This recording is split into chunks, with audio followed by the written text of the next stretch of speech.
Good day and welcome to NBP Hotseat. My name is Zaf Coelho from Nuclear Business Platform. Joining me today is Mr. Donald Hoffman, who is the current president and CEO of Excel Services Corporation, which he founded in 1985. Now, Donald is very active in the nuclear industry, having served also as the 59th president of the American Nuclear Society. Prior to starting Excel, Mr. Hoffman served in the U.S. Nuclear Submarine Navy as a senior reactor operator and engineering officer. He was a branch chief and a lead reviewer at the U.S. Nuclear Regulatory Commission, reviewing license applications and technical specifications. Welcome, Donald. We are delighted to have you with us today on NBP Hotseat. Thank you, Zaf. It's a privilege to be here. Good to see you again, my friend. Wonderful, wonderful. So, Donald, perhaps you could start off by telling us a little bit more about Excel Services Corporation. What was your inspiration to form Excel, and what are your current areas of focus? Thank you for this opportunity.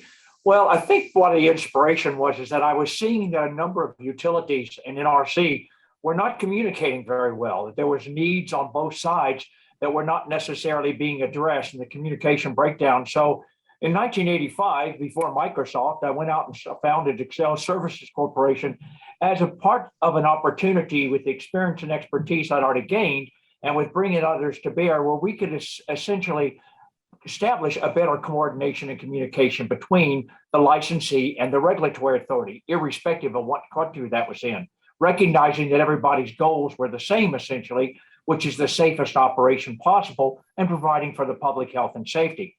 So in doing so, we looked at a number of different regulatory initiatives and engineering and technical initiatives that we could look at that could enhance and improve that relationship. We were essentially looking for ways in which we could enhance the safety of the facility while improving the performance and reducing the cost of operation, all while still making sure we met all of the regulatory requirements and established innovative and creative ways of looking at these things. So when we set it up over the last 37 and a half years, I'm dating myself, we recognized that a lot of information, a lot of experience and expertise was gained. Excel is currently formed into 6 portfolios, which are established to facilitate looking at a number of different things. They are event response, O&M reduction, workforce enhancement, innovative and initiative solutions, new reactor technology, and critical infrastructure protection. So our intent there was to facilitate finding ways to take best practices or global best practices to bring them to bear. So our biggest one that I think in discussion with you, while a lot of our work is done to support and enhance and improve the operation of an existing fleet of reactors, whether it's large build or small modular reactors, a great deal of our work today is done to set up the regulatory infrastructure, to set up the infrastructure for the country, for the licensee, for the owner operator, and to facilitate moving forward in these ways. And so we've been very pleased to have the opportunity in the last 10 years to actually do this.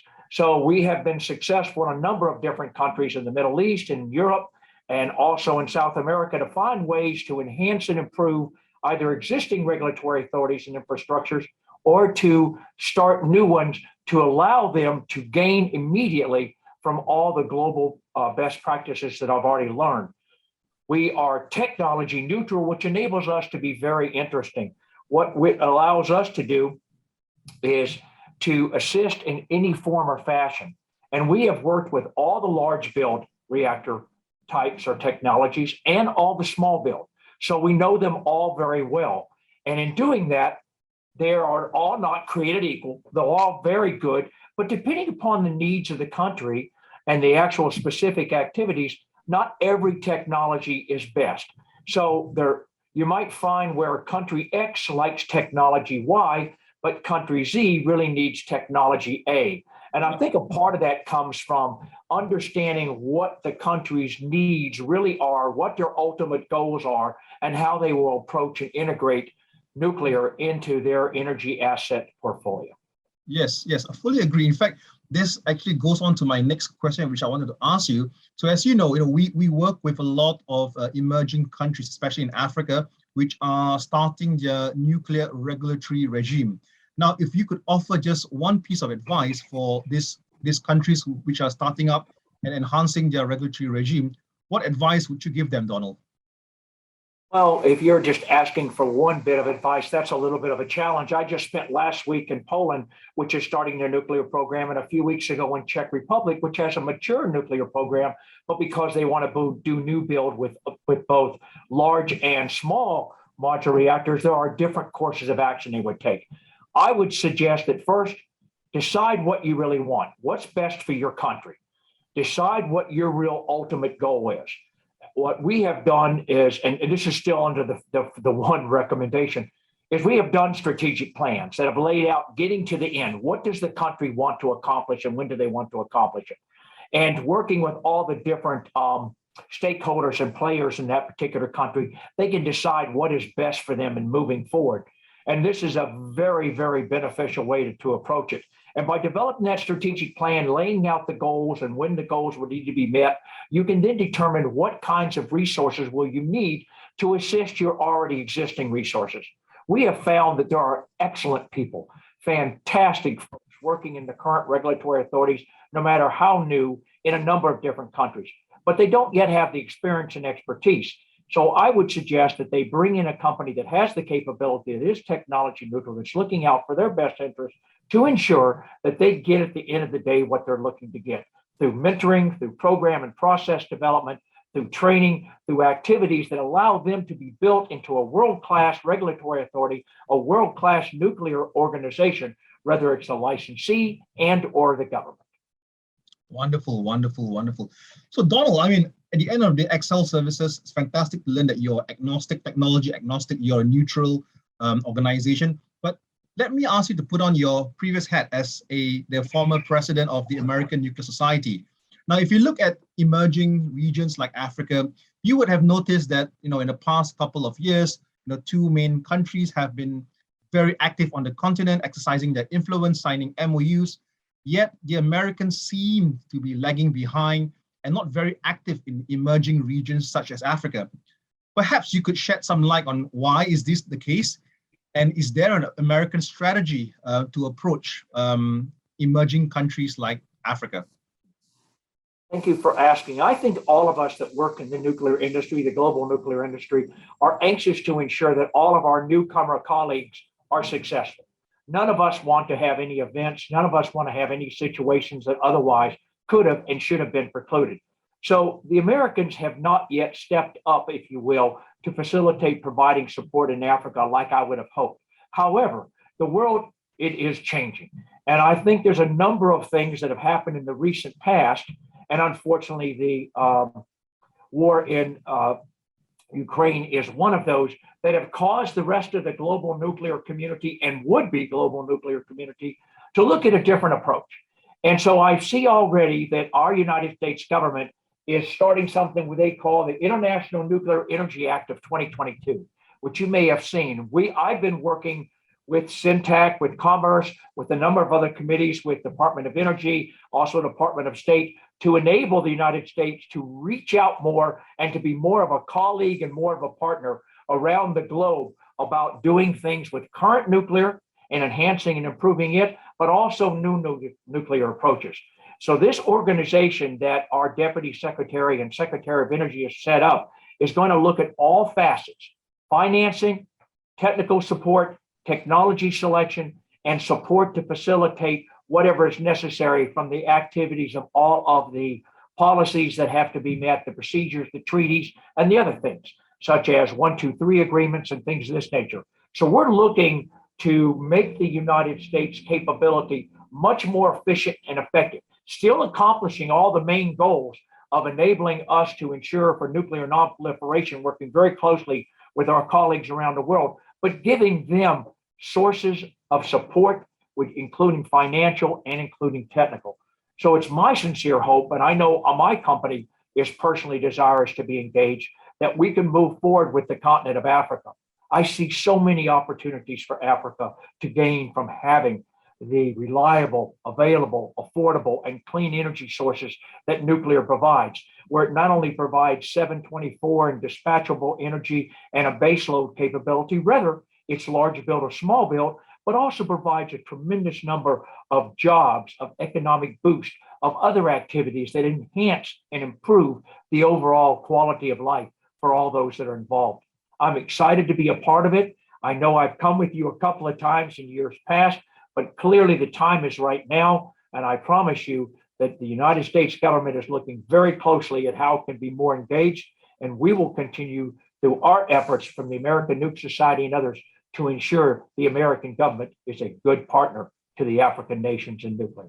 Fantastic, fantastic. And I guess on that note, one thing that America is currently very much into is the development of advanced reactor or small modular reactors. In fact, there have been many domestic schemes in the United States to help accelerate deployment or development of small modular reactors and advanced reactors in the United States. Now, what are your thoughts on the potential of small modular reactors in emerging countries? Do you think that we are getting closer to the dawn of the commercialization of small modular reactors, and what kind of impact do you foresee this type of technology having on emerging countries, Donald? Thank you for asking that. As you know better than anyone, Jeff, not all emerging countries have the capability to build a large build reactor, either from the cost of acquiring one or from having an infrastructure capable of having one put on their grid. So as a result, many of the countries we're seeing that either have large build or don't, and especially the newer countries, are looking at small modular reactors first. I'm going to say small modular reactors, but indeed that also includes our advanced reactors. As you know, as we look at the entire technology band of reactors coming on board, we have light water reactors from NuScale, we have high temperature from X Energy, we have BWRs from BWR X300. We also have other technologies that are more advanced. We have molten salt reactors, we have traveling wave reactors. So we have an entire spectrum of possibilities. And the intent of all of these small or advanced reactor types is to provide a mechanism and means to support the nation's needs wherever they're going. Now, in many cases, some people only talk about electricity, but indeed, small modular reactors and advanced reactors can do so much more.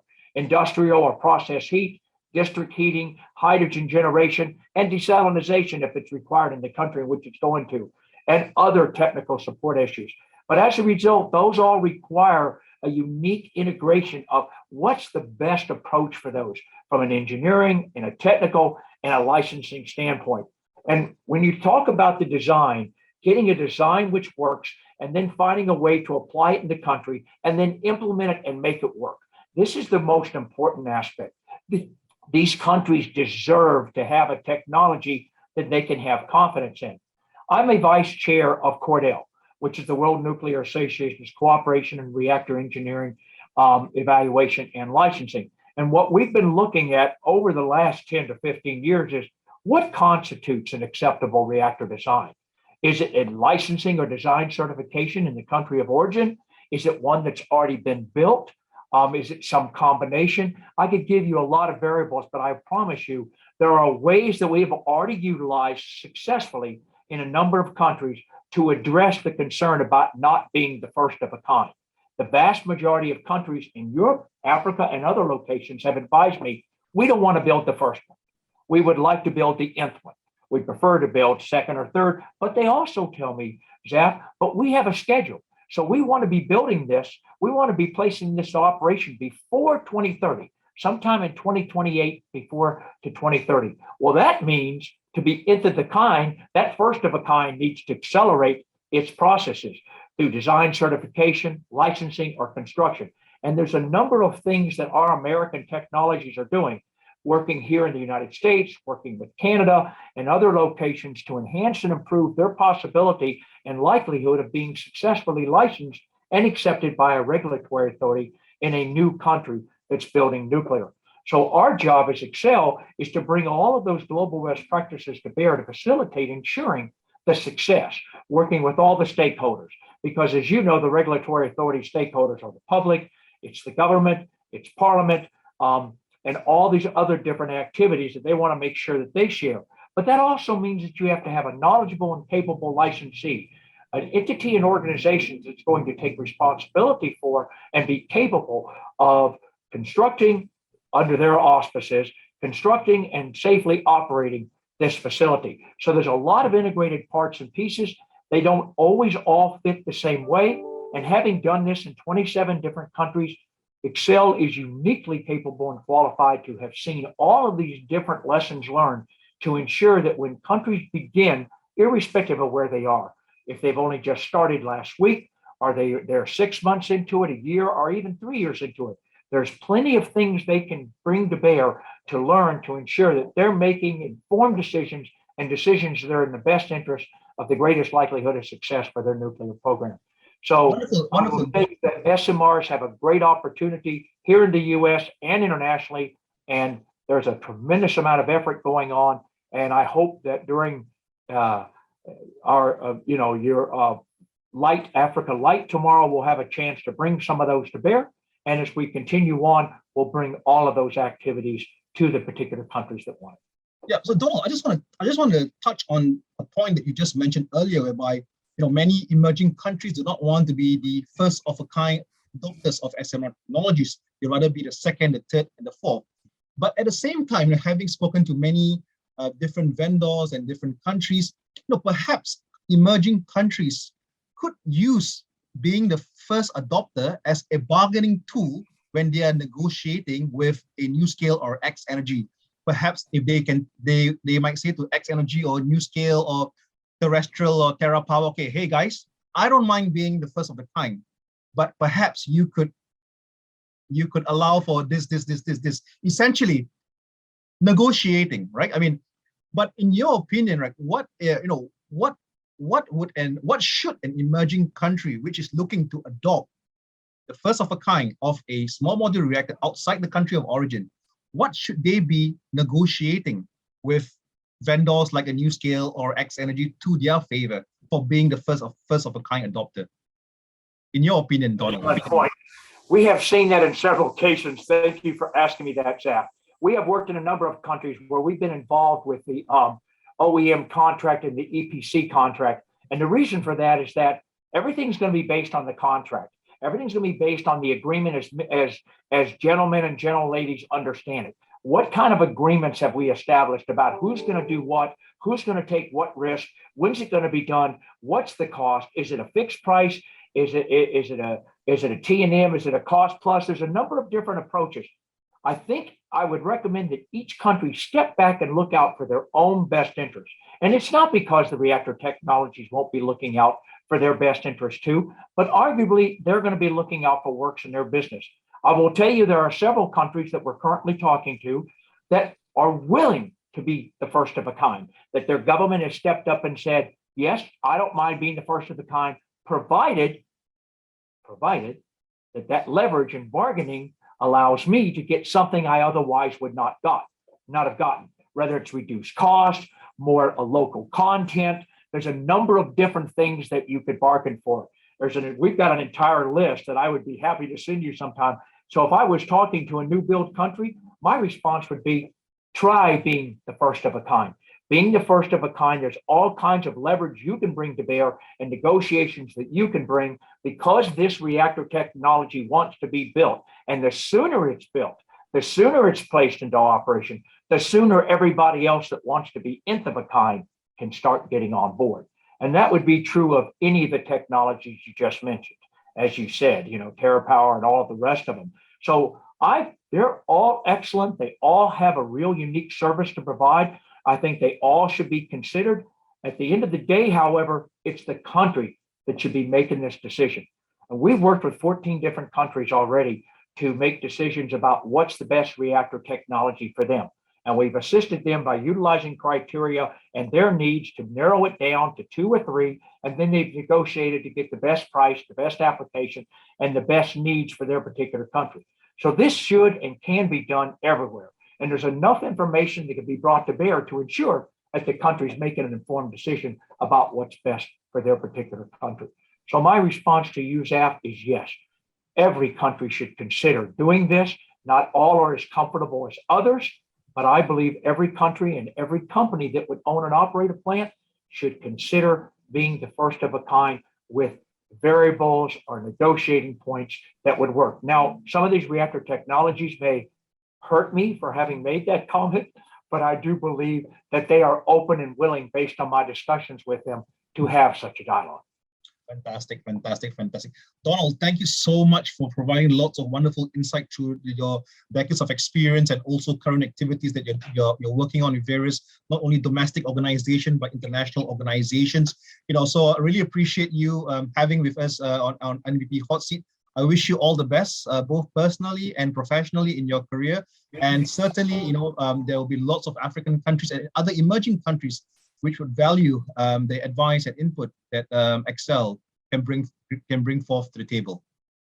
Jeff, I thank you very much, and we are very excited as a company and as the owner of this particular company. It all stops here. We are committed to providing the absolute best service, bar none. We don't have anybody that's going to tell us what we need to do. We've never had a failed project, and we're not going to start now. So the African countries and all the new nuclear build countries around the world, we want them to be successful. Their success is our success. Thank you for this opportunity. And I am happy to travel with you as you begin having meetings in the other locations.